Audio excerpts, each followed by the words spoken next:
હવામાન વિભાગનું એલર્ટ. ગુજરાત સહિત 18 રાજ્યોમાં વાવાઝોડું અને ભારે વરસાદની આગાહી. ગુજરાત સહિત અનેક રાજ્યો હાલ અસહ્ય ગરમીનો સામનો કરી રહ્યા છે, ત્યારે ભારતીય હવામાન વિભાગે ગુજરાત સહિત 18 રાજ્યોમાં વાવાઝોડું અને ભારે વરસાદની આગાહી કરી છે. આગામી સપ્તાહમાં એટલે કે આજથી 18 જૂન સુધી અનેક રાજ્યોમાં કમોસમી વરસાદ, વાવાઝોડું અને ભારે પવન ફૂંકાવાની સંભાવના વ્યક્ત કરાઈ છે.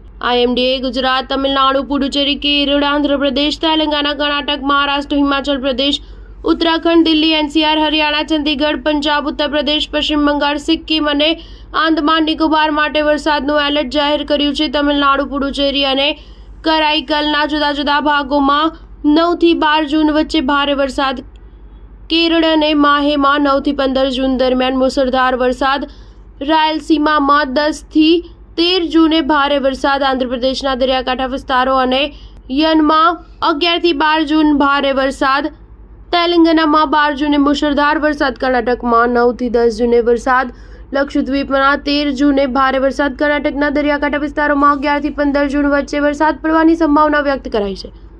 મહારાષ્ટ્રના મરાઠાવાડ ક્ષેત્રમાં 9 થી 15 જૂને ભારે પવન અને વીજળી ગરજવાની સાથે સામાન્યથી મધ્યમ વરસાદ પડવાની આગાહી કરાઈ છે, જ્યારે ગોવા અને મધ્ય મહારાષ્ટ્રમાં વરસાદ અને વાવાઝોડું આવી શકે છે. 11 થી 15 જૂન દરમિયાન હિમાચલ પ્રદેશ, ઉત્તરાખંડ, દિલ્હી, એનસીઆર, હરિયાણા, ચંદીગઢ, પંજાબ અને ઉત્તર પ્રદેશ સહિત ઉત્તર પશ્ચિમ ભારતના ઘણા ભાગોમાં હળવાથી મધ્યમ વરસાદની સંભાવના છે. 12 થી 15 જૂન દરમિયાન ઉત્તરાખંડમાં ભારે વરસાદ પડી શકે છે. 9 થી 11 જૂન દરમિયાન ઉપ હિમાલયન, પશ્ચિમ બંગાળ, સિક્કિમ અને આંદમાન નિકોબાર ટાપુઓમાં પણ હળવાથી મધ્યમ વરસાદ પડી શકે છે. આ વિસ્તારોમાં વાવાઝોડા અને વીજળી પણ જોવા મળી શકે છે. સ્ટાર ન્યૂઝ 7 હંમેશા સચ્ચાઈની સાથે.